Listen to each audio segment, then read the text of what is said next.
Vanita Spaulding. I'm with Cogent Valuation. We're a business valuation firm with offices in Los Angeles and San Francisco and Orange County.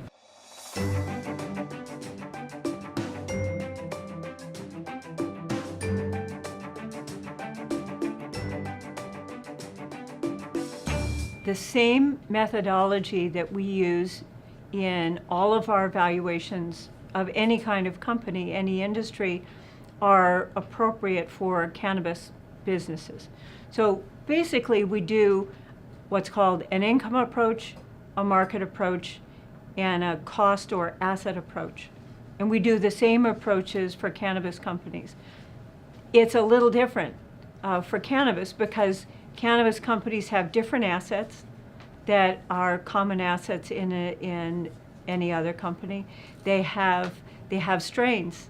They're growing a plant that is very valuable, and so it's much different than for any other kind of company. For one of the primary approach is a discounted cash flow methodology. So a discounted cash flow methodology requires a forecast for any business and also for cannabis. In cannabis, though, you're starting with a lot of new companies, and so you're starting with a forecast that has very high growth and then normalizing growth. We're not sure where normalizing growth is in the cannabis industry because we haven't seen it yet. A lot of it is so new, and companies are building grow houses and then building another one and another one. All of that ramps up the forecast.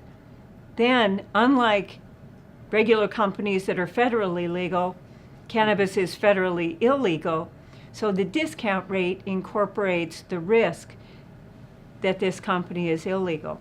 And one of the things that we've seen over the last few years, since 2016, is that riskiness, because it's federally illegal, is beginning to come down because more states are coming online that have having cannabis companies. That reduces risk.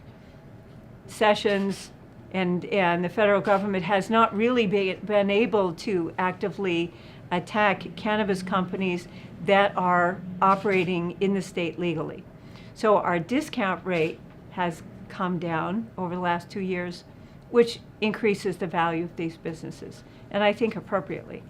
All of the restrictions on cannabis business, like the need to pay taxes differently than every other tax-paying business based on 280E for cannabis, that's a risk, that's a factor that you can calculate into your cash flow forecast, but it also has an impact on the discount rate because it makes the business more risky.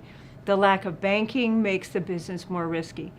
The lack of the inability to accept credit cards and debit cards in a dispensary, that makes the business more risky because now you have stockpiles of cash in your back room in safes. So all of that affects the discount rate, but there is no stated starting point for a discount rate. We do a build-up method for the discount rate regardless of what kind of business it is. So we start with a basic rate, like a discount rate that's a very basic rate. And then we add to that components of risk, the fact that it's an operating business, the fact that it's only been operating a short time, and then the fact that it's a cannabis business adds a piece. So it adds a little bit more risk, and all of that gets added up. That's your discount rate.